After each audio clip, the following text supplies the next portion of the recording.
कोकणामध्ये महाड आहे. शिवाजी महाराजांची राजधानी कोणत्या किल्ल्यावर होती? रायगड. आणि रायगडच्या पायथ्याशी महाड नावाचं शहर आहे. आता किल्ला म्हटला सैनिक राहतील आणि खालचं जे शहर आहे ते त्या काळी इतकं समृद्ध होतं. आताही जर तुम्ही जाल, मुंबईहून जर गोव्याला जात असाल, मुंबईहून गोव्याला जाल, तो जो मार्ग आहे सडक मार्ग तो महाडवरून जातो. त्या काळची ही फार मोठी बाजारपेठ होती. आणि या किल्ला तिकडे बाजूला होता, इकडे ही बाजारपेठ होती. तर म्हणजे महाड एक अत्यंत महत्वाचं असं शहर आहे. आणि त्या काळामध्ये व्यापाराचं एक मोठं केंद्र होतं शिवाजींच्या काळात. हे बहुतेक महाडच्या विषयी आता त्यावेळेस कुलाबा जिल्हा होता, आता रायगड जिल्ह्यात आहे. कुलाबा तो प्रदेश होता आणि बाबासाहेब त्या प्रदेशातच जन्माला आले, कोकणात. तर हा जो आहे हा यावरून तुम्हाला महाड तलाव कुठं आहे ते कळेल. ठीक आहे.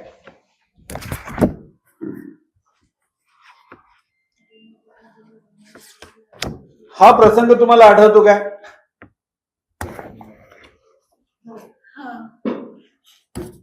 हा प्रसंग तुम्हाला आठवतो का? कुठला प्रसंग आहे? चौदार तळ्यावर डॉक्टर बाबासाहेब आंबेडकर हे पाणी घेत आहेत तो प्रसंग. हे दोन आलं लक्षात. कारण काय, जोपर्यंत जेव्हा तुम्ही महाडविषयी लोकांना सांगाल तर त्यावेळेस जर तुमच्याकडे जर हे लक्षात नाही राहिलं तर थोडा प्रॉब्लेम होईल.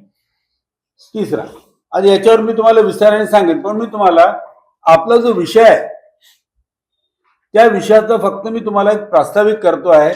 मग नंतर आपण क्रमशः एकेकाला बघायला घेऊ. हे लक्षात आलं असेल तुमच्या. हे एक तिसरं छायाचित्र आहे.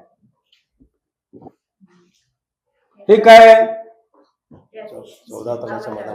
चौदार तळ्यावर डॉक्टर बाबासाहेब आंबेडकरांनी त्यांनी जिथं महाडचा सत्याग्रह करतो म्हटलं, चौदार तळ्याचं पाणी प्रेषण केलं, महाडचा सत्याग्रह झाला. त्या चौदार तळ्याच्या मध्यभागी बाबासाहेबांचा हा पुतळा उपस्थित करण्यात आला. ठीक आहे. हा पुतळा कुठे आहे? चौदार तळ्यावर. ठीक आहे. आता याच्यामध्ये दोन गोष्टी तुम्हाला वेगळ्या दिसतील. बाबासाहेबांचा नेहमी जो पुतळा असतो तो कसा असतो? बोट कुठं असते? वर म्हणजे कुठं? आपण म्हणतो संविधान भारताचं. सर जय भीम. सर सर बसा सर. बघितलं तर आपल्या संसदेकडे बोट असते की बा तुम्हाला राज्यकर्ते भरायचं आहे ना, तुम्हाला राज्यकर्ते भरायचं म्हणून बाबासाहेबांचं बोट नेहमी कुठे असते? वर. संसदेकडे जायचं आहे बाबा. इथं कुठे आहे बोट? हा एकमात्र पुतळा आहे जिथे बाबासाहेबांचं बोट आहे ते खाली आहे. आणि कुठं बोट दाखवलंय? ते पाण्याकडे. ठीक आहे.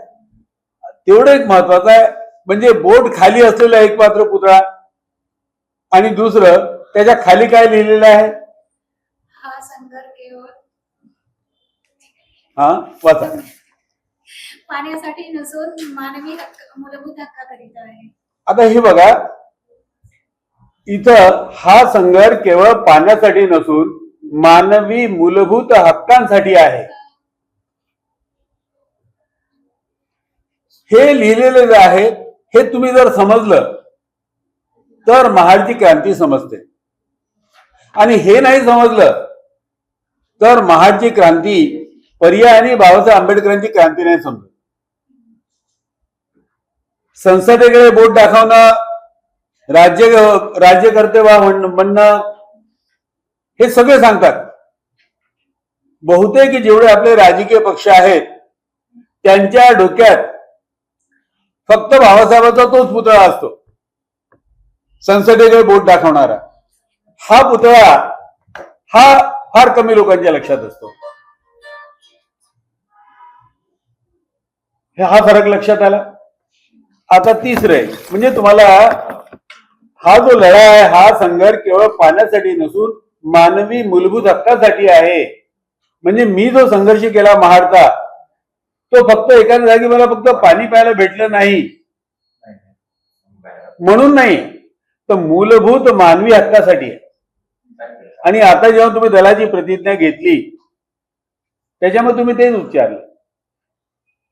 समता सैनिक दल समजून घ्यायचं असेल तर हे समजावं लागतंय. नाही तर एखादा ड्रेस घातलेला माणूस समता सैनिक दलाचा गणवेश घातला म्हणून तो सैनिक नाही होत.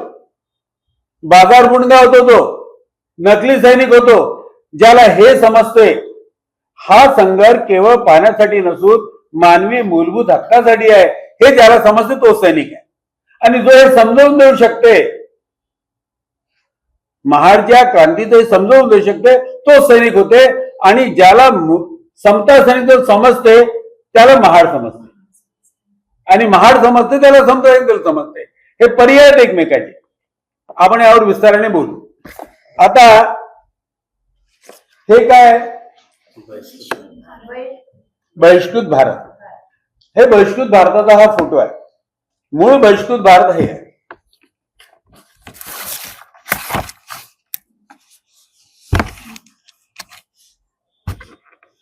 डॉक्टर बाबासाहेब आंबेडकर यांचे बहिष्कृत भारत आणि मूकनायक बाजूला ठेवू. हा बघा, हा बहिष्कृत भारत. हा बहिष्कृत भारत हा फक्त फोटो नाही आहे, हा एवढा मोठा ग्रंथ आहे. आणि हा बहिष्कृत भारत जो आहे याच्यामध्ये फक्त हे जे लेख आहेत, आता किती मोठा आहे मला वाटतं तुम्हाला वाचायला किती दिवस लागतील. मला हे वाचायला 3 वर्ष लागले. 3 वर्ष मी फक्त हेच वाचत होतो. याचा पान आणि पान मला वाचावं लागलं. 3 वर्ष लागले मला. म्हणजे बहिष्कृत भारत आपल्याकरता एक छायाचित्र असेल. आणि हे काय आहे ऍक्च्युअली बहिष्कृत भारत, काय लिहिलं याच्यात. एवढं मोठं पुस्तक लिहायला हे सगळं बाबासाहेब लिहिलेलं आहे. जेव्हा असं म्हणतात की बाबासाहेबांनी आपल्या हाताने मराठीत जर सगळ्यात मोठं काही लिहिलं असेल तर हे लिहिलं. बाबासाहेबांच्या भाषणाचे तुम्ही खंड पाहिले असतील, ते लिहिलेले आहे इंग्रजीतून. मराठीत हे एकमात्र डॉक्युमेंट आहे. आणि बाबासाहेब स्वतः म्हणतात की जेव्हा बहिष्कृत भारता पेपर त्यांनी काढला तेव्हा ते 18 तास लिखाण करत होते. कशा करता एवढं मोठं लिहिलं.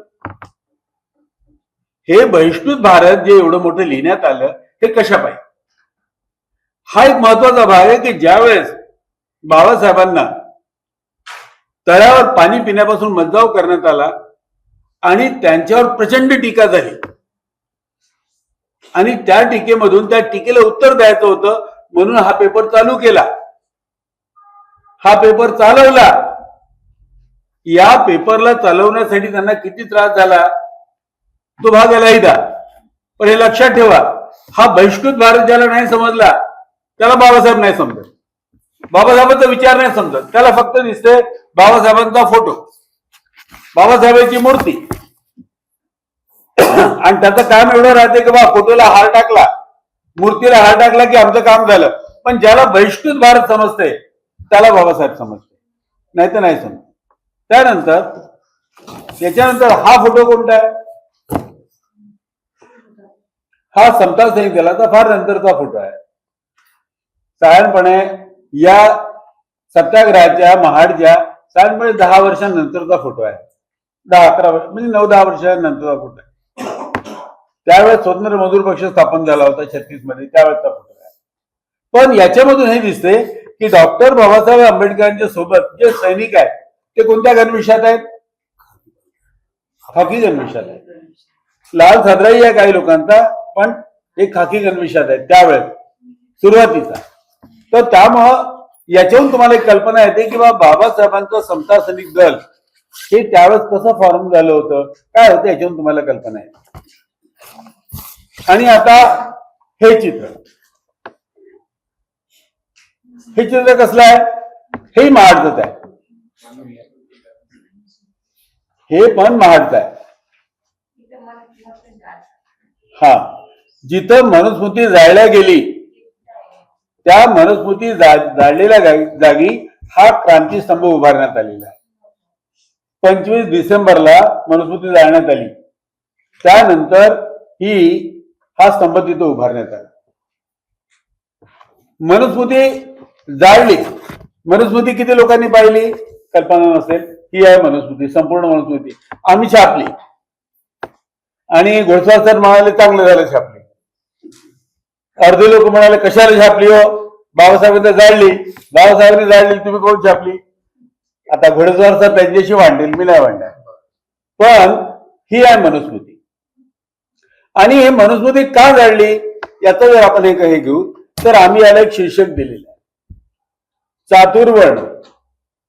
म्हणजे ब्राह्मण, क्षत्रिय, वैश्य आणि शूद्र हे चातुर्वर्ण. जातीभेद, प्रत्येक वर्णातही जाती आहेत. ब्राह्मणातही जाती आहेत, शूद्रातही जाती आहेत. ब्राह्मणात कोणत्या जाती आहेत? ब्राह्मणामध्ये कोणत्या जाती आहेत? सीकेपी म्हणजे ब्राह्मण नाही होत. तो चांद्रसेनी काय असतं प्रभू. आपल्या इकडे तुम्ही स्वारस्वत ब्राह्मण ऐकलाय, चित्पावन ब्राह्मण ऐकलेला आहे, कानकुब्ज ब्राह्मण ऐकलेला आहे. हे ब्राह्मणांमधली जाती व्यवस्था आहे. कुणब्या खानदामधले तर मग तुम्हाला माहिती आहे इकडे जाती कोण आहे. जर तुम्ही कुणबी जरी घ्याल तर तिलेला कुणबी, एक बैला दोन बैला कुणबी, काय काय तिकडे आहे. म्हणजे जातीभेद, स्त्री दास्य, महिला या नेहमी गुलाम राहतात. या स्त्री दास्याला, हे स्त्री दास्य म्हणजे स्त्रियांची गुलामी. आणि अस्पृश्यता. आता अस्पृश्यता तुम्हाला सगळ्यांना माहित आहे. एखाद्याला पाण्याला हात लावलं पाणी वाटते. कुणाच्या आपण घरी गेलो तर तो म्हणते वा याच्याने आमचं घर वाटलं, तो घर शुद्धीकरण करते. तुम्हाला शाळेत प्रवेश मिळत नाही. हे सगळे अस्पृश्यता. यांची जननी ह्या सगळ्या निर्माण कोणापासून झाल्या? मनुस्मृतीपासून. आणि म्हणून डॉक्टर बाबासाहेब आंबेडकर यांनी जाळलेली मनुस्मृती, चातुर्वर्ण, जातीभेद, स्त्रीदास्य आणि अस्पृश्यता या सगळ्यांची जननी ही आहे. आणि हे लक्षात आल्यामुळे बाबासाहेबांनी ही मनुस्मृती जाळली. आता हा जो संपूर्ण प्रकार आहे आपण एक ठरवलेला आहे, समता सिंग दिलाने ठरवलं की बा या महाडच्या क्रांतीला पूर्ण 100 वर्ष होत आहे. आणि महाड क्रांतीची ही 100 वर्षे समता समितीवर साजरं करणार. हा कार्यक्रमही दिला आपण. हा पेपर तुम्हाला यासाठीच दिला की विशेषतः या पेपरमध्ये महाड क्रांती पर्वाचा घटनाक्रम आणि महाड क्रांती पर्वाच्या 100 वर्षानिमित्त समता सैनिक दलाचे कार्यक्रम हे आपले कार्यक्रम आहेत. हा महाडचा क्रांती पर्व आहे जे मी तुम्हाला थोडक्यात सांगितलं. नंतर याला आपण विस्तृत बोलूया. याच्यावर आपण थोडंसं विस्ताराने बोलू. आणि हा कार्यक्रम, आता हा कार्यक्रम राबवायचा असेल तर सगळ्यात पहिल्यांदा कार्यकर्ते पाहिजेत. एखाद्या गावी जर महाडचा कार्यक्रम घ्यायचा असेल तर वक्ते पाहिजेत.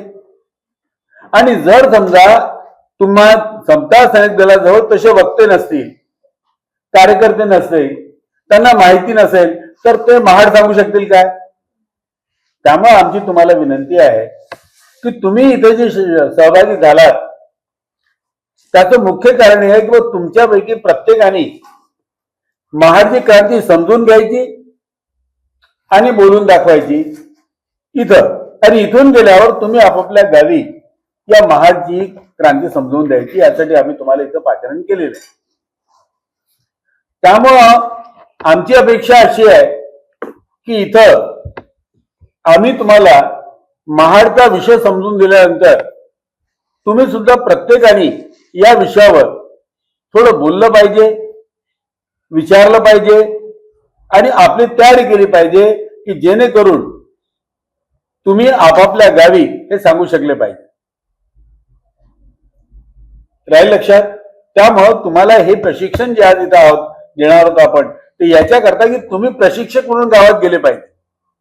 मिशामताईंनी उद्या इथून गेल्यावर आपल्या सिरसी गावात म्हटलं पाहिजे की बा मला महाड समजला आणि मी तुम्हाला तिथल्या ज्या महिला आहेत साध्या आहेत पण त्यांना समजून दिलं पाहिजे.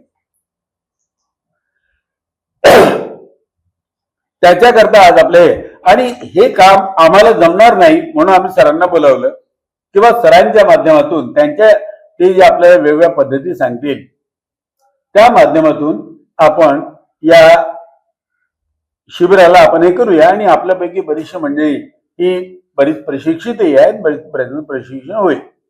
तर महाड एकंदरीत घटनाक्रम तुम्हाला कळायला काय? महाडचा एकंदरीत घटनाक्रम आहे.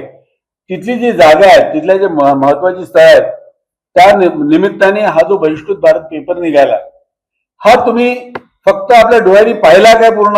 म्हणजे आता मी जे बोललो तुम्हाला तर ते तुम्हाला समजलं काय? जर नसेल समजलं यातलं एखाद्या स्थळाचं वगैरे वगैरे तर मी सांगू शकेन, नाही तर मग आपण थोडंसं वैचारिक बाबींकडे जाऊया, थोडस पुढे जाता येईल आपल्याला. जायचं पुढं. हे समजलं ना किमान, म्हणजे खूप कठीण तर नाही आहे ना. आता महत्वाचा भाग, महाडचा पण एक महत्वाचा भाग. बाबासाहेब विलायतीहून आले होते, बॅरिस्टर होऊन आले होते आणि आता हे सगळं लिहिलं आहे त्यात.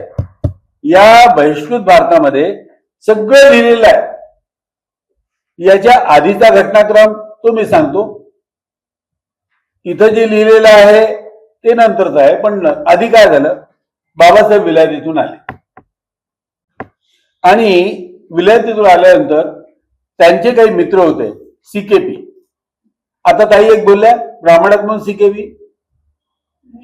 सीकेपी म्हणजे ब्राह्मण नव्हे, सीकेपी म्हणजे चांद्रसेनीय कायस्थ प्रभू.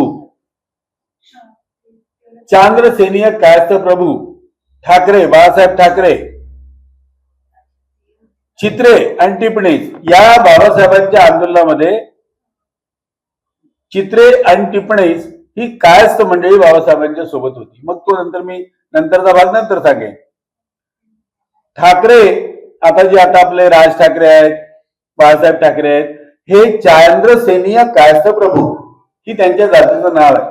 आणि हे जात काय करते, ही पूर्वीपासून राजे, रजवाडे, जमीनदार, मोठे शेतकरी यांच्या जमिनीची, यांच्या संपत्तीची ते त्याच्यामध्ये त्याची देखरेख करायची, त्याचे अहवाल ठेवायचे, म्हणजे बाबूगिरी करायचे काम करायचे. कायस्थ प्रभू आणि ब्राह्मण यांचं कधीही पटत नव्हतं. आताही ठाकरेची पार्टी आणि ब्राह्मणांची भाजप यांचं पटते काय? दोन्ही पार्ट्या वेगवेगळ्या आहेत. शिवसेना वेगळी, शिवसेना म्हणते आम्ही हिंदू आहोत, भाजपही म्हणते आम्ही हिंदू आहोत, पण दोघांचं पट्टे काय? आता मुंबईला भांडणं सुरू आहेत. मग काय भांडण असावं यांचं? कायस्थांचं. आणि थोडस इतिहास समजून घ्या, कारण महाडच्या सत्याग्रह, महाडच्या पूर्ण क्रांतीमध्ये हे सीकेपी किंवा चांद्रसेनीय कायस्थ प्रभू हे बाबासाहेबांच्या सोबतीला होते. म्हणजे तिथल्या महाडच्या सगळ्या सीकेपी लोकांनी बाबासाहेबांना मदत केली. मग आता ब्राह्मणांच्या विरोधात सीकेपीने का मदत केली असावी? किंवा आजही ठाकरे आणि फडणवीस यांचं काय नाही पटत? ब्राह्मण हा शूद्र समजतो आणि याच्यासाठी तुम्ही शूद्रपूर्वी कोण होते हा ग्रंथ जर तुम्ही बघितला तर त्याच्यामध्ये एक प्रसंग तुम्हाला आढळेल की त्यावेळेच्या हायकोर्टात एक केस झाली की सीकेपी हे सवर्ण आहेत की शूद्र आहेत. आता सवर्ण आणि अवर्ण एक थोडा सोपा भाग आहे. ब्राह्मण, क्षत्रिय, वैश्य आणि शूद्र याच्यामध्ये सवर्ण कोणाला समजलं जाते? 3 वर्गाने. ब्राह्मण सवर्ण आहे, क्षत्रिय सवर्ण आहे, वैश्य सवर्ण आहे आणि शूद्र हा अवर्ण आहे, खालचा आहे. अजून त्याची काय अजून एक ओळख आहे? त्याची ओळख आहे जानवं, यज्ञोपवीत, जानवं घालण्याचा अधिकार. तुम्ही फक्त आणि फक्त समता सैनिक दलाच्याच माध्यमातून हा इतिहास माहीत करू शकता. कोणताही राजकीय नेता सत्ता हासिल करण्याची शो सांगणार नाही. हे जे आपलं ऐतिहासिक सत्य आहे ते फक्त तुम्हाला दलालच काय. जानवं घालण्याच्या अधिकारावरून किती वाद झाले. मराठ्यांनी कधी जानवं घातलं नाही. मराठे म्हणून शूद्र आहेत. शिवाजी शूद्र होता, पुस्तक पाहिलं असेल तुम्ही, कारण जानवे घालण्याचा अधिकार नव्हता. आणि आम्हाला जानवे घालायचं याच्यासाठी नागपूरचा जिचकार, तुम्ही इथलं उदाहरण सांगतो, जिचकाराजवळ 50 डिग्री आहे. आज महाराष्ट्रात सगळ्यात जास्त शिकलेला माणूस म्हणून आपला श्रीकांत जिचकार कुणबी होता. त्याला बामण व्हायचं होतं, पण त्याला जानव्याचा अधिकार नाही भेटला. मग त्यांनी काय केलं? बामणाच्या मुलीबरोबर लग्न केलं आणि आपल्या पोराला जानवं घालावं म्हणून शंकराचार्याला बोलावलं, तर शिवाजीने गागाय भट्टाला बोलावलं होतं. पण तरीही श्रीकांत जिचकारचा पोरगा हा बामण नाही झाला, कारण जानवं घालण्याच्या अधिकारावरून सवर्ण आणि अवर्ण हा शब्द येतो. तुम्ही सवर्ण ऐकता शब्द बरंचदा, पण जानवे घालण्याचा अधिकार ज्याला आहे तो सवर्ण. आता हा जानवे घालण्याचा अधिकार हा फार मोठा अधिकार आहे. फरक तर त्या पूर्ण ब्राह्मणी व्यवस्थेत हा मोठा. आता तुम्हाला एक पॉप्युलर उदाहरण सांगतो. तुम्ही बाजीरावचा पिक्चर, काय बाजीराव मस्तानी काय पेशवाचा पिक्चर आला होता ना तो, आता बाजीराव म्हणून एक पिक्चर काहीतरी आला होता, दुसरा बाजीराव वगैरे असे काही. बाजीरावाची त्याला 2 बायका होत्या.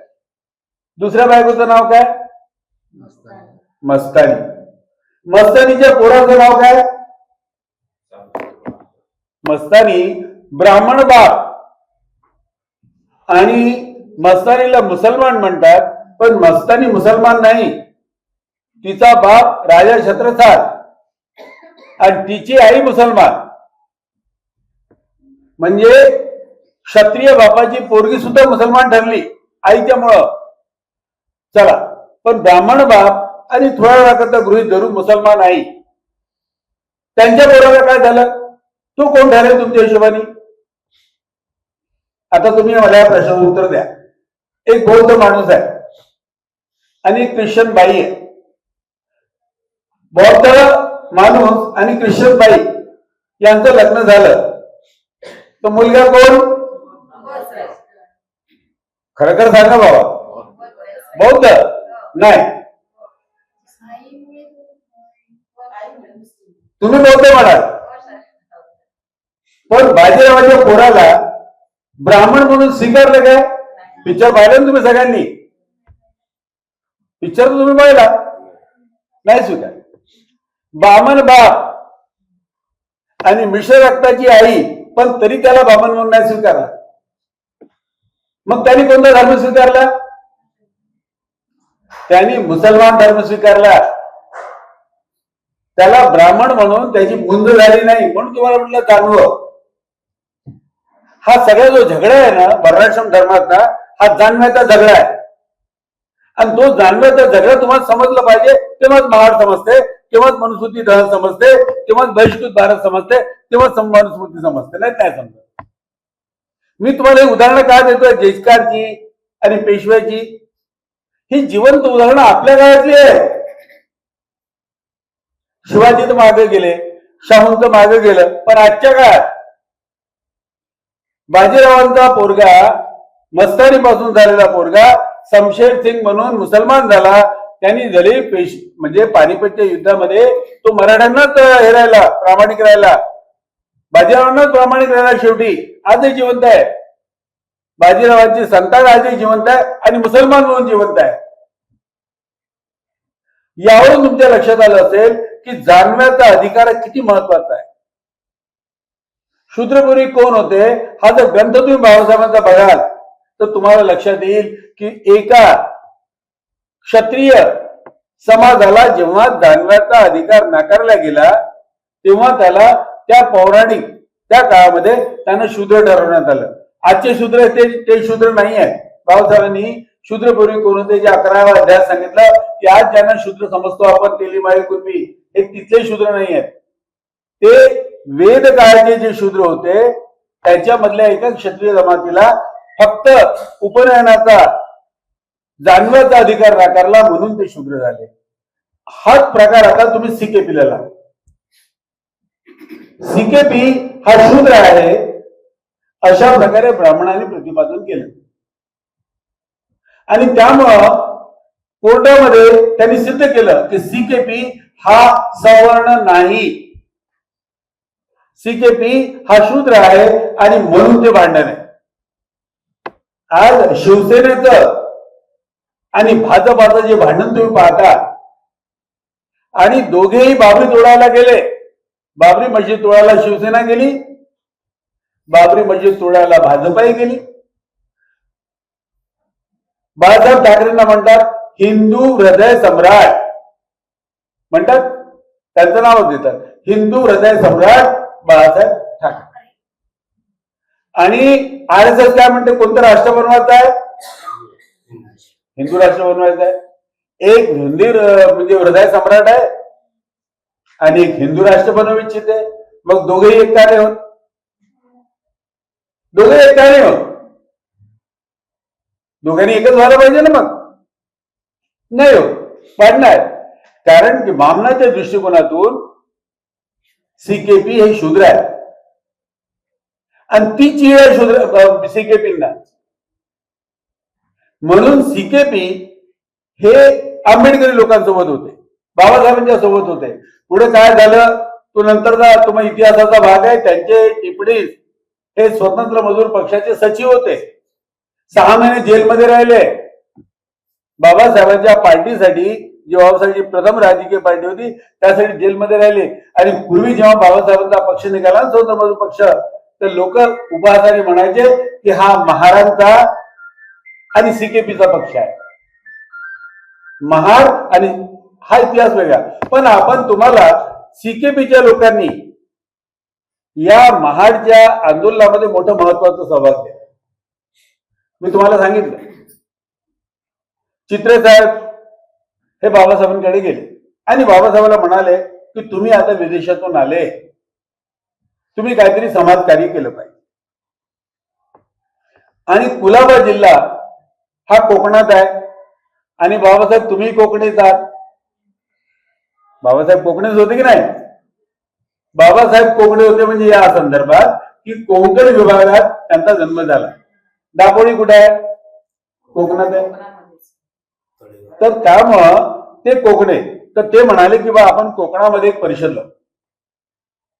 चित्र म्हणाले कोकणात परिषद लावू आणि तिथं आपण साधे सोपे जसे आपले एखादी आपण तुम्ही परिषद लावली सिरसी गावात लावली आणि मग आपण तिथं बोलतो की बा आपल्यातले या सामाजिक कुप्रथा वगैरे रद्द केल्या पाहिजे वगैरे वगैरे वगैरे. बाबासाहेब म्हणाले मला याच्यात इंटरेस्ट नाही. महाड समजून घ्यासाठी बघा. बाबासाहेब सरळ म्हणाले. त्यांच्या या सगळ्या गोष्टी लिहिलेल्या आहेत पुस्तकात. पण चित्रणी खूप आग्रह केला की साहेब तुम्ही एवढे शिकलेले आहात आणि कोकणात एखादी सामाजिक परिषद घेतली तर काय वाईट आहे. मग बाबासाहेब मोठ्या मुश्किलीने तयार झाले. त्यांनी चित्रेनी आणि बाबासाहेबांच्या लोकांनी मिळून सीकेपी आणि महारांनी मिळून कुलाबा जिल्हा बहिष्कृत परिषद ही आयोजित केली. कुलाबा जिल्हा बहिष्कृत परिषद लक्षात राहील नाव. 19 आणि 20 मार्च 1927 कुलाबा जिल्हा बहिष्कृत परिषद महाड या परिषदेचं आयोजन कुलाबा जिल्हा म्हणजे महाड मध्ये करण्यात. या बसा, या लवकर या. हे करण्यात आलं. कुलाबा जिल्हा बहिष्कृत परिषद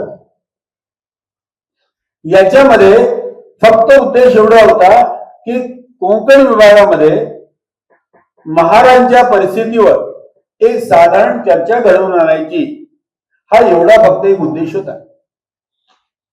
आता हा घटनाक्रम थोडा लक्षात घ्यावा लागतो. यासाठी कुलाबा जिल्हा बहिष्कृत परिषद ही आयोजित करण्यात आली आणि तिथं बाबासाहेबांनी एक भाषण दिलं.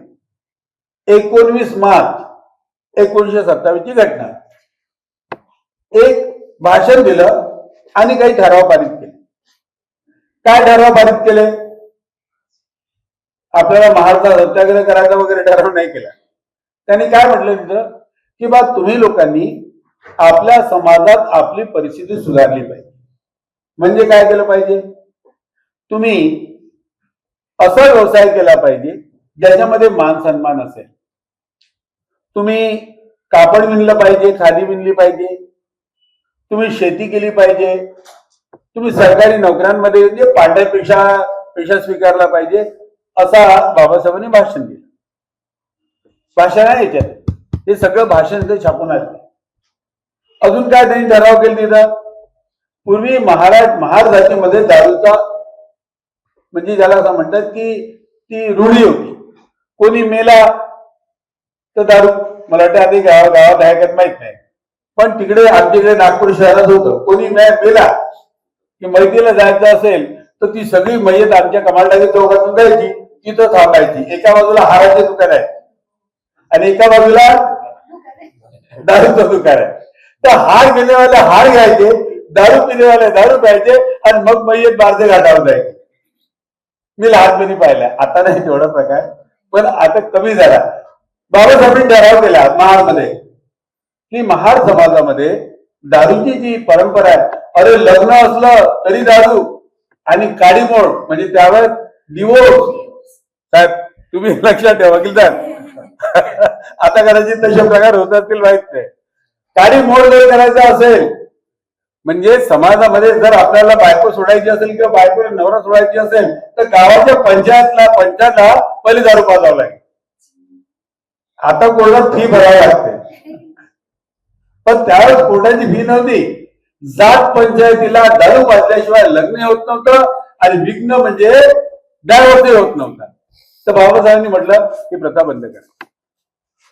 अजून बाबासाहेबांनी ठराव केले, मुलींना शिकवा. हे ठराव सगळे इतिहास मी आता हे नाही करत, पण एवढा तू बकरा आणि दारू दे तेव्हा तो विचार आपल्या समाजामध्ये तयार होता. तर बाबासाहेबांनी ह्या सुधारणा झाल्या पाहिजेत अशा प्रकारचे ठराव केले. तो महत्वाचा भाग होता. पण रात्री काय झालं, 19 तारखेच्या रात्री चित्रे बाबासाहेबांकडे गेले आणि बाबासाहेबांना म्हणाले की आंबेडकर, हा जो आपण जिथे आपण परिषद घेतली त्याच्या बाजूला हा जो चौदार तलाव आहे, हा तलाव सरकारी आहे, हा सरकारी, आणि या तलावाचं पाणी मात्र अस्पृश्यांना किंवा महारांना, कामारांना, भंग्यांना भरू देत नाही. तर आपण काहीतरी केलं पाहिजे. काय केलं पाहिजे? आपण पाणी प्यायलं पाहिजे.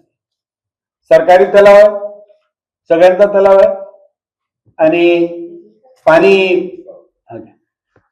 भरू दिलं पाहिजे. बाबासाहेब म्हणाले काय कोणत्या भानगडीत पडता तुम्ही? पण चित्र म्हणाले नाही आपण ठराव करूया. बाबासाहेब म्हणाले ठीक आहे करूया. आणि 19 तारखेला हे जेव्हा त्यांच्या रात्री जसं आपण बसतो एखाद्या शिबिरात तेव्हा खलबत झालं आणि मग ते 20 तारखेला आपण चौदार तळ्याचं पाणी पिऊ असं ठरलं. साधी सुधी गोष्ट एकदम. मग हे गेले 20 तारखेला यांनी 14 तळ्याचं पाणी आम्ही प्राशन करू असं ठरवलं 19च्या रात्री आणि 20 तारखेला तलावावर गेले. आणि तलावावर गेल्यावर त्यांनी तिथलं पाणी घेतलं. आता इथं खरी गंमत आहे, जे तुम्ही आता फोटो पाहिला ना, आता इथं खरी गंमत आहे.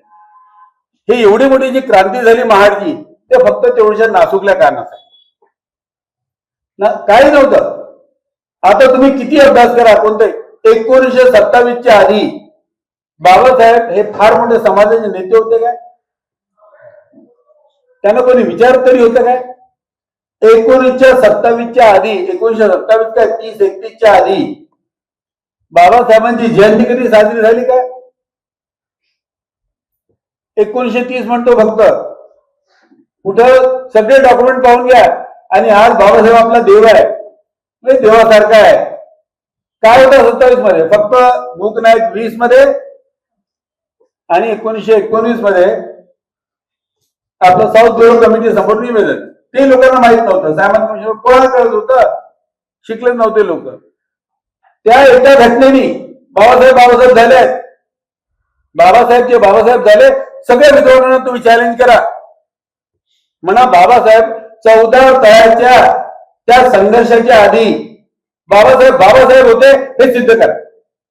त्यावेळेस बाबासाहेब फक्त डॉक्टर भीमराव आंबेडकर होते. चित्रेच्या प्रस्तावावर पाणी प्यायले आणि त्यावेळेस तिथं गजब झाला. दोन समाज हे महाडमध्ये जास्त आहे. एक ब्राह्मण आणि दुसरा गुजर. मराठे नव्हते, मराठे बाबासाहेबांच्या बाजूने होते. गुजर म्हणजे कोण? ब्राह्मण तुम्हाला माहिती. गुजर म्हणजे कोण? गुजर समाज आपल्या लोकांना समजत नाही. जे देवळाची देखभाल करतात, देवळाचं मेंटेनन्स जे करतात, त्यांना गुजर समाज म्हटलं जाते. ब्राह्मण देवळात पूजा करते आणि त्या देवळाची देखभाल, त्याची व्यवस्था जो करते तो गुजर समाज. आपल्या गणेश सोबत, भोईर सोबत गुजर समाजाचे लोक आहेत. ते आधी आले तर मी तुम्हाला भेट करून देईन. सप्ताहिक गलाट आहेत आणि ते आपलं दुःख सांगत राहतात नेहमी की ब्राह्मणांनी त्यांच्यावर कसा अन्याय केला, त्यांची देवळं हिसकले, त्यांना बाहेर काढलं वगैरे वगैरे. तो नंतरचा भाग. पण हा गुजर समाज आणि ब्राह्मण समाज हा महाडमध्ये बराच होतो चिडला आणि त्यांनी म्हटलं की बा या महाड आंबेडकरांनी 14 तळं वाटप. आणि अजून त्यांनी एक आयड उठवली हे केली तर तिथं एक वीरेश्वराचं देऊळ आहे. त्या वीरेश्वराच्या देवळाकडे जाणार ते आता देऊळ पाठवणार आहे. महाड तलाव तर पाठवला आता तिथं. आणि मग तिथं मात्र भयंकर महाडमध्ये प्रतिक्रिया झाली. सगळे गुजर आणि ब्राह्मण आणि त्यांचे पाठीराखे हे भयंकर चिडले आणि त्यांनी कुलाबा जिल्हा बहिष्कृत परिषदेवर त्यांनी हल्ला केला.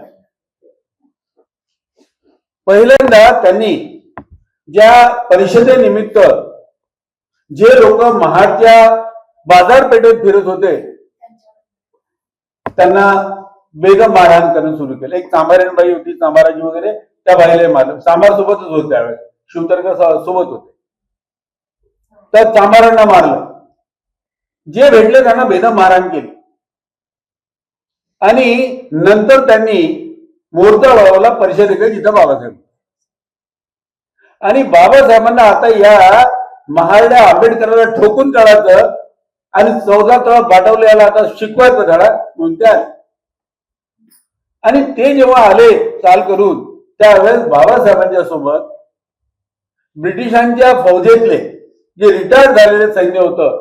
तुम्हाला माहित आहे की ब्रिटिशांच्या फौजेमध्ये महार सैन्य होतं. 1818 तुम्हाला इतिहास माहित आहे. म्हणजे आपल्या विजय स्तंभाला आपण जेव्हा सलामी द्यायला जातो तेव्हा ब्रिटिशांच्या फौजांमध्ये कोण होतं? महार सैनिक होते. त्यातले रिटायर्ड सैनिक बाबासाहेबांच्या सोबत होते. महाडला कांटे सगळे कोकणच होते ना बहुतेक, सगळे तिथं होते गोळा झालेले. आणि मग त्यांनी ते फ्रंटवर आले. ते फ्रंट. आता हा मुद्दा फार महत्वाचा लक्षात घ्या. समता सैनिक दलासाठी तर फारच महत्वाचा आहे. तो मुद्दा मग मी नंतर हे करेन की हा महत्वाचा काय.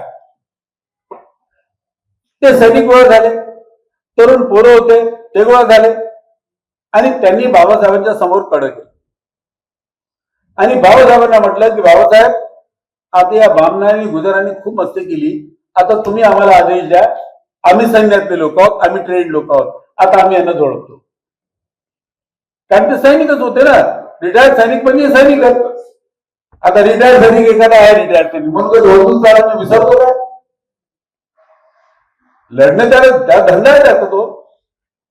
त्यांनी उभे झाले आणि मग बाबासाहेबांना सामोर त्यांनी गेले. आणि जेव्हा ते महार सैनिक जेव्हा पुढे उभे झाले तेव्हा मात्र ते समोरचे लोक घाबरले आणि बाबासाहेबांनी म्हटलं की बा आता जर मी आदेश दिला तर इतर रक्ताचे पाठ वाहतील.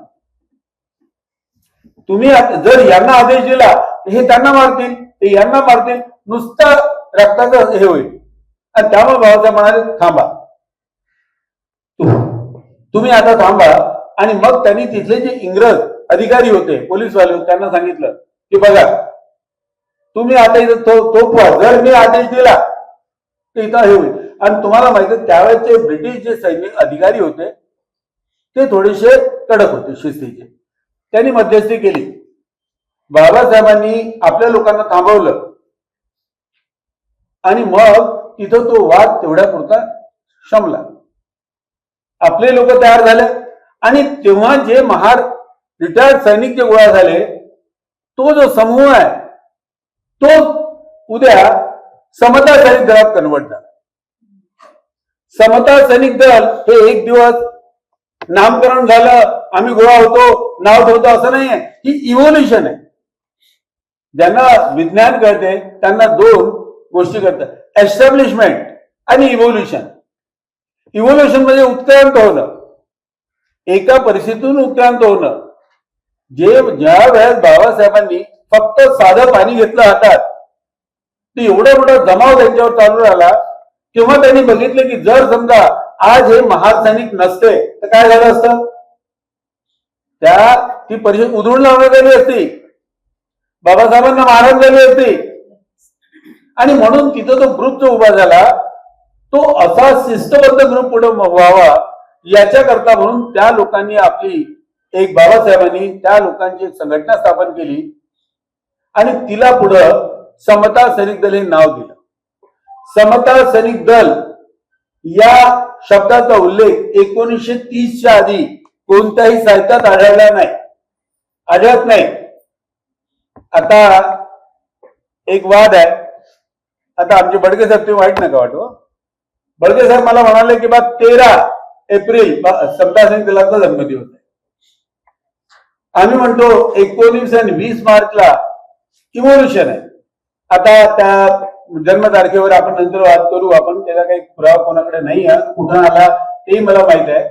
हा शब्द कुठून आला 13 एप्रिलचा तोही मला माहित.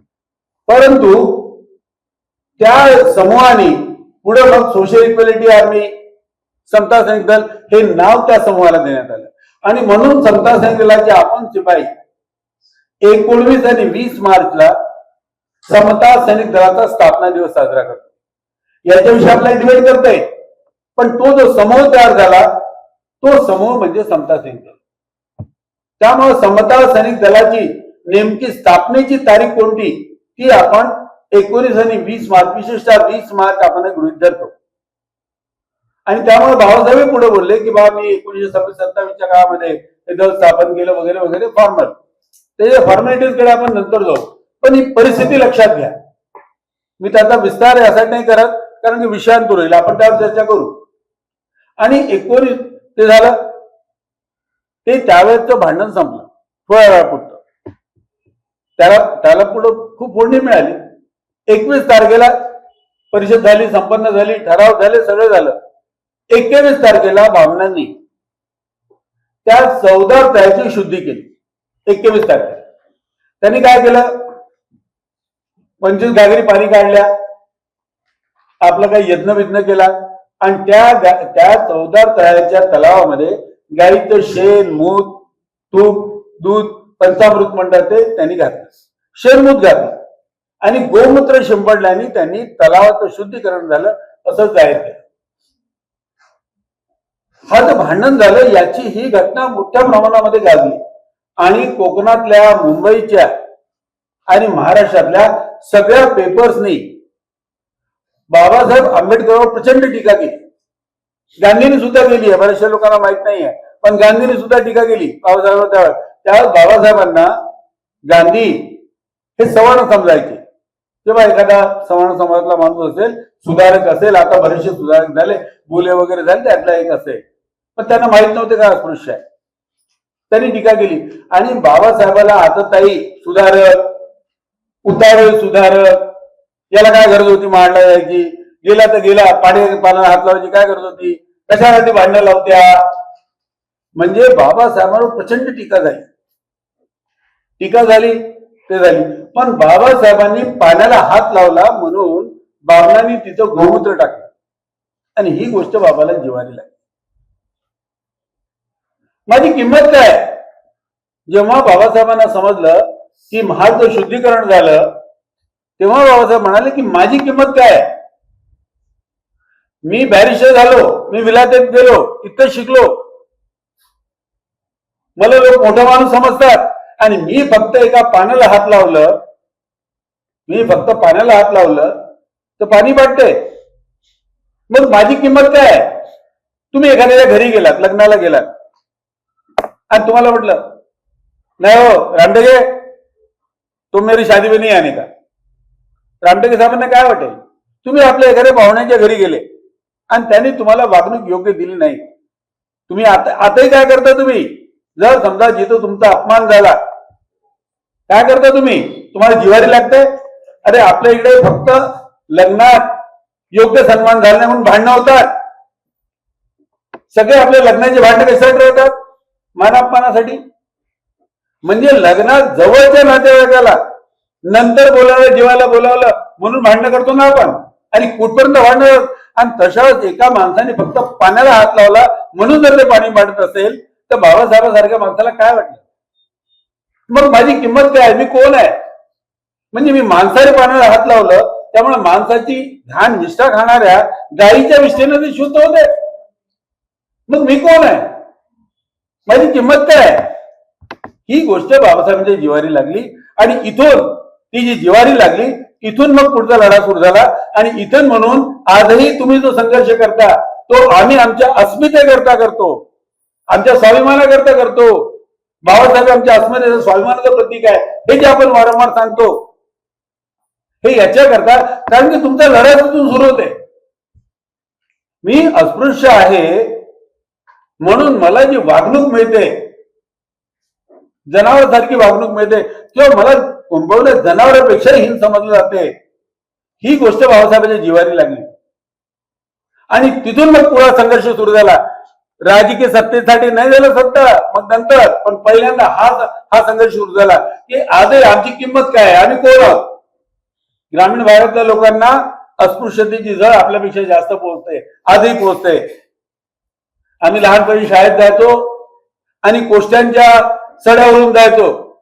आमची शाळा होती कोष्टीपुऱ्यातून जातो. आम्ही गेल्यानंतर पाणी शिंपडायचे की महाराजची पोरं, हे आम्हाला आश्चर्य वाटायचं की आम्ही कोण आहोत. आम्ही फक्त त्यांच्या सड्यावरून गेलो ते पाणी शिंपडत होते. बाबासाहेबांसारखा बॅरिस्टर झालेला माणूस, एवढा शिकलेला माणूस, आणि तो फक्त पाण्याला हात लावला. आणि मग बनवून त्यांनी शिवतरकरांशी, सांभाळ होते शिवतरकर, बाबासाहेबांचे सचिव होते संघटनेचे, आणि त्यांना म्हटलं की नाही शिवतरकर आपण याचं उत्तर दिलंच पाहिजे. आणि मग बाबासाहेबांनी महाडच्या सत्याग्रहाची घोषणा केली. जे पहिलं झालं मारपीट त्याला महाडचा धर्मसंघर्ष म्हणतात. बाबासाहेबांनी नाव दिलं आहे महाडचा धर्मसंघ. म्हणजे 19-20 मार्चला जे घडलं तो महाडचा धर्मसंघ, आणि 25 डिसेंबरला जो झाला तो महाडचा सत्याग्रह. आजकाल तर बहुतेक लोक महाडचा सत्याग्रह म्हणजे एकच समजतात, इतिहास माहित नसतो आणि माहित करायची इच्छा, पण त्याला केलंच पाहिजे कारण की आपलं स्थापना आहे तिथं. आणि मग बाबासाहेब हा पेपर काढायचे परिष्कृत भारत, याच्यामध्ये त्यांनी ती घोषणा केली आहे, लिहिलेलं आहे की बा आम्ही महाडला गेलो, सरकारी तलाव, सार्वजनिक तलावावर आम्ही पाणी प्यालो, आणि म्हणून त्याला हा आमचा अपमान आहे, हा आमचा उपमर्द आहे, हे आम्हाला नालायक म्हणतात हे लोक, आम्हाला घाणेरडे नीच म्हणतात. पण आता मी यांना दाखवून देऊ की ज्या तलावावर पाणी भरल्यामुळं, पाण्याला हात लावल्यामुळं आम्हाला तुम्ही हे केलं, आता आम्ही पुन्हा होऊन जाऊ. आता आम्ही 25 डिसेंबरला पुन्हा होऊन जाऊ, सत्याग्रह करू, पुन्हा होऊन पाणी पिऊ, आता तुम्हाला काय करायचं करून घ्या. हा बाणेदारपणा इथं आंबेडकर जिवंत होतो. बाबासाहेबांना समजणं, बाबासाहेबांनी खूप आमचे उपकार केले म्हणून आम्ही हार टाकले, फुले टाकले, याच्यानं बाबासाहेब नाही समजत. तुमच्या आतमधला जो प्रश्न आहे त्याच्याने बाबासाहेब समजतात की मी फक्त तलावाला पाणी हात लावला म्हणून झाला, आम्ही पुन्हा होऊन जाईल. ही लढाऊ वृत्ती आहे का तुमच्यात? समाजावर अत्याचार अन्याय झाले, पण मी त्याच्यासाठी मी लढेन, ती वृत्ती बाबासाहेबांची तिथे दिसते. आपण जे संघर्षात आलो ना, ते त्याच्यामुळे आलो की बाबासाहेबांनी तिथे म्हटलं की आता आम्ही पुन्हा सत्याग्रह करू. आणि आमचं मोल काय आहे, एक मनुष्य म्हणून आमची किंमत काय आहे हे आता आम्ही दाखवून देऊ. आणि तिथं म्हणून त्यांनी बहिष्कृत भारतामध्ये महाडच्या सत्याग्रहाची घोषणा केली की 25 डिसेंबरला आम्ही पुन्हा जाऊ महाडला, पुन्हा चौदार पाणी घेऊ आणि आम्ही बघून घेऊ की बा ज्या लोकांनी आमचा असा अपमान केला ते आता काय करतात, आता आम्ही लढायला तयार आहोत.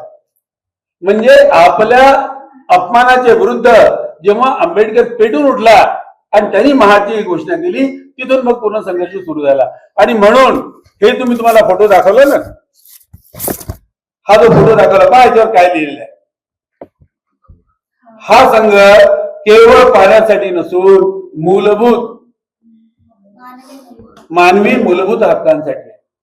म्हणजे मी माणूस म्हणून माझे काय हक्क आहे याच्यासाठी आहे. आणि म्हणून आम्ही म्हणतो की हा फोटो हा लक्षात ठेवा. हा फोटो लक्षात ठेवला, हे कथानक लक्षात ठेवलं, तेव्हा मग तुम्हाला महाडचा सत्याग्रह समजते. नाही तर बा एक प्रसंग होता, आता अनेक प्रसंग होतात, त्याच्यापैकी एक प्रसंग होता, तसा प्रसंग तसा नाही आहे. आणि म्हणून हे लिहिण्यात आलेलं आहे तर मूलभूत मानवी हक्कांसाठी. तर महाडच्या हा जो सुरू झाला आणि मग तिथून प्रचंड युद्ध सुरू झालं. बाबासाहेबांनी याच्यामध्ये एकावर एक लेख लिहिले. महाडचा प्रसंग, सरकारची काय भूमिका असावी, महाडचा प्रसंग, सवर्ण लोकांची काय भूमिका असावी, महाडचा प्रसंग, स्पृश्य लोकांची काय भूमिका असावी. म्हणजे बाबासाहेबांनी एकावर एक आर्टिकल लिहिणं सुरू केलं. आणि मग प्रचंड मंथन झालं. जातीयता पाळली जाते, का पाळली जाते? आम्हाला अस्पृश्य म्हटलं जाते, का म्हटलं जाते? काय कारण आहे? आम्हाला अस्पृश्य म्हटलं जाते, आमच्या हाताने बाटते का वाटते? बाबासाहेब अभ्यासक होते. विचार मंथन सुरू झालं आणि त्याच्यावर लेख आम्हाला काय यायला लागली. आणि हळूहळू तो विचार जो आला त्याच्यातून हे निश्चित झालं की बा चातुर्वर्ण, ब्राह्मण, क्षत्रिय, वैश्य आणि शूद्र 4 वर्ण पाडण्यात आले. आणि या 4थ्या वर्णात जे शूद्र आणि अतिशूद्र आहेत यांना नीच समजण्यात आलं आणि म्हणून अस्पृश्यता पाडली झाली. म्हणजे याचा मूळ अपराधी कोण आहे? चातुर्वर्ण व्यवस्था आहे. हे चातुर्वर्ण व्यवस्था ब्राह्मणांनी निर्माण केलेली ब्राह्मणशाही म्हणजे चातुर्वर्ण व्यवस्था. त्या व्यवस्थेचा परिणाम होणार नाही अस्पृश्य. मग अस्पृश्यता नष्ट करायची असेल तर काय करावं लागेल? पूर्वी अस्पृश्यता ही मोठ्या प्रमाणात होती. बस गाड्या किंवा आगगाड्या सुरू झाल्या, त्यामुळे अस्पृश्यता थोडी थोडी कमी व्हायला लागली. पण तरी सुद्धा इंग्रजांच्या याच्यामध्ये इंग्रजांचे डबे, इंग्रजांच्या काळात इंग्रजांचे डबे वेगळे असायचे, भारतीयांचे डबे वेगळे असायचे. आणि इंग्रजांच्या हॉटेलवर लिहिलं असं त्यांच्या याच्यावर की dogs and Indians are not permitted. Dogs and Indians are not permitted. ब्रिटिशांच्या याच्यात लिहिलं असायचं भारतीय आणि कुत्रे आमच्या रेस्टॉरंट मध्ये नको. इथं अस्पृश्यता जी आहे ते कशामुळे? चातुर्वर्णामुळे. आणि मग जोपर्यंत चातुर्वर्ण नष्ट होणार नाही तोपर्यंत अस्पृश्यता कशी नष्ट होईल? आणि मग या मंथनातून याच्यातून प्रचंड मंथन झालं, विचार मंथन. इतके जबरदस्त आर्टिकल्स आहेत. आता आम्ही याच्यावर पुस्तकच काढलं, पण या महाडचे सगळे आर्टिकल जेव्हा तुम्ही वाचाल ना तेव्हा तुमच्या लक्षात येईल की बाबासाहेब आंबेडकर कसे डेव्हलप झाले. म्हणजे साध्या अस्पृश्यते नष्ट करण्याच्या त्याची कारण शोधण्यामध्ये हा एवढा मोठा ग्रंथ लिहिला. आणि याच्यामधून सांगितलं की जोपर्यंत चातुर्वर्ण नष्ट होत नाही तोपर्यंत अस्पृश्यता नष्ट होत नाही. आणि मग जगाच्या पातळीवर जिथे जिथे चातुर्वर्ण व्यवस्था होती, वेगळी व्यवस्था होती. भारतामध्ये चातुर्वर्ण होतं. फ्रान्समध्ये काय होतं? फ्रान्समध्ये अशी अस्पृश्यता नव्हती, चातुर्वर्ण नव्हता. तिथे काय होतं? राजे, रजवाडे, त्यांचे सरदार, उमराव आणि शेतकरी, मजूर असे 3 वर्ग होते. राजांचा एक वर्ग, सरदारांचा एक वर्ग आणि शेतकऱ्यांचा, कामगारांचा एक वर्ग. राजे म्हणत आम्ही श्रेष्ठ, सरदार म्हणत आम्ही राजापेक्षा कनिष्ठ पण शेतकऱ्यापेक्षा श्रेष्ठ, आणि हे दोघेही मिळून शेतकऱ्यांचं प्रचंड शोषण करत, आपल्यासारखं थोडेफार अस्पृश्यता सोडली पण शोषण असंच होतं. आणि मग फ्रान्समध्ये जी क्रांती झाली, शेतकऱ्यांनी कामगारांनी हे रजवाडे सरदार यांना मारून टाकले आणि म्हणाले की माणूस हा सारखा आहे, तो राजा असो, तो रजवाडा असो, तो सरदार असो की सामान्य शेतकरी असो, आम्ही सगळे समान आहोत. आणि 18व्या शतकात जी क्रांती झाली, फ्रान्सची राज्यक्रांती, त्याचा संदर्भ बाबासाहेबांनी दिला. म्हणजे भारतातल्या जातीवादाला संबंध नाही दिला, जगामध्ये जिथं जिथं मूलभूत मानवी अधिकाराकरता समानतेकरता जो संघर्ष झाला तो दिला. तिथं म्हटलं बाबासाहेबांनी की आज आम्ही जी महाडला 25 तारखेला भाषण देताना म्हटलं की आम्ही मूलभूत मानवी हक्काकरता लढत आहोत. आणि म्हणून समता सैनिक दलाचं हे जे संविधान आहे ना, त्याच्यामध्ये आम्ही जुनं संविधान दिलेलं आहे, कधी वाचा, आणि त्याच्यामध्ये म्हटलेलं आहे की समता सैनिक दल हे मूलभूत मानवी हक्काकरता तयार करण्यात आलेलं आहे.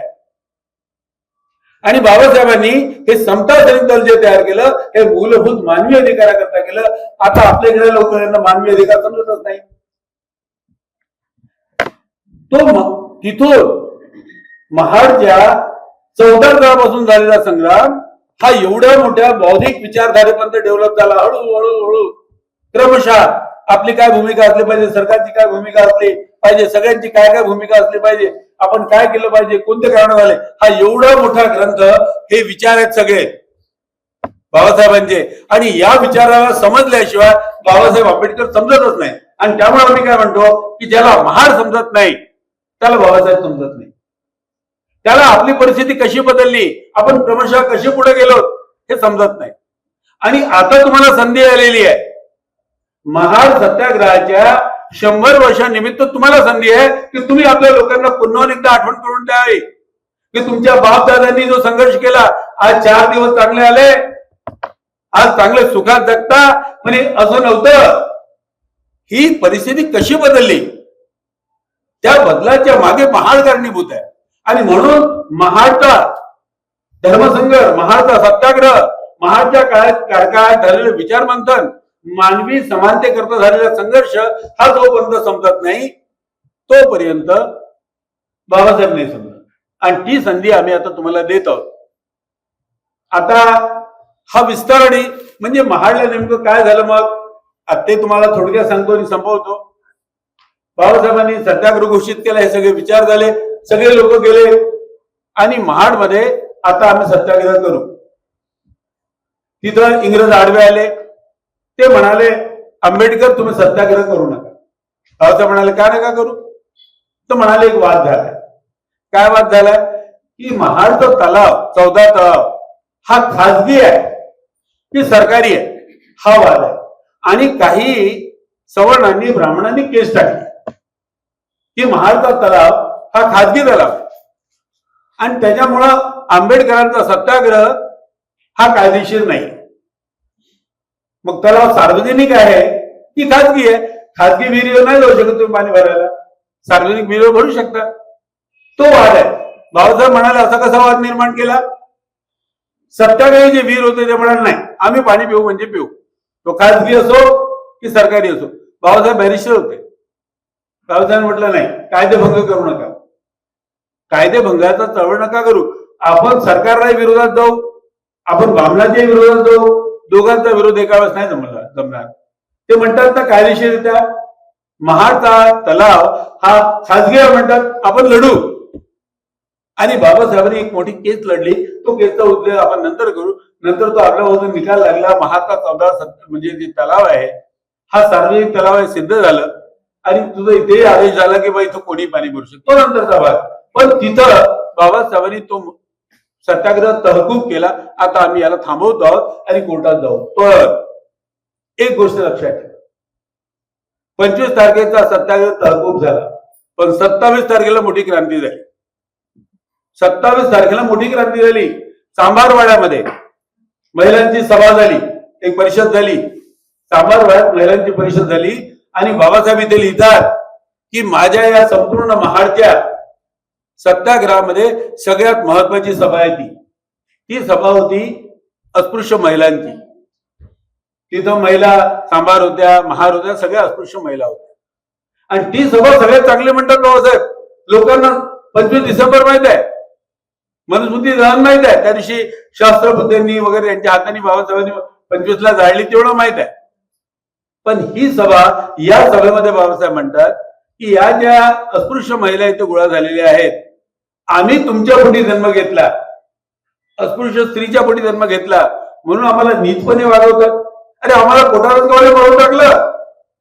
आता आम्ही आपल्या आईला कधी कधी रागवून म्हणतो ना, हे मा तू आमचं बरोबर नाही केलं, कशाला आम्हाला जन्म दिली हो म्हणतो ना आपण. पण बाबासाहेब त्या सभेत म्हणतात की तुझ्या पोटी जन्माला आलो म्हणून पाण्याला हात लावण्याचा अधिकार नाही. तुमच्या पोटी आलं, आम्ही पाण्याला हात लावतो विटाळते, तर आम्हाला जन्म कशाला देतात.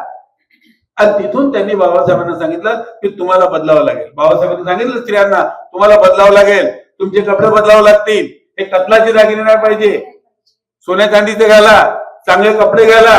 कपडे बदलले. तिथं एक क्रांती महिलांच्या जीवनात बाबासाहेबांनी केली. त्यामुळं हा जो संपूर्ण संघर्ष आहे, या संघर्षाला उजळणी देण्याचा हे वर्ष आहे. म्हणजे 19-20 मार्च 1927 ते 19-20 मार्च 2027 हा 100 वर्षाचा काळ जो आहे, याच्यामध्ये आपली सगळी परिवर्तन झाली. प्रत्येक गोष्टीवर विचार करायला लागलो आपण. धर्मावर, अस्पृश्यतेवर, वर्णाश्रमावर, मनुस्मृतीवर हा सगळा विचार प्रवाह हा या वर्षात झाला, 100 वर्षात. आणि तिथून मग आपण इथपर्यंत आलेलो आहोत. तर हा इतिहास तुम्हाला सांगायचा आहे. मी थोडंसं लांबलो असेल म्हणून मी क्षमा मागतो.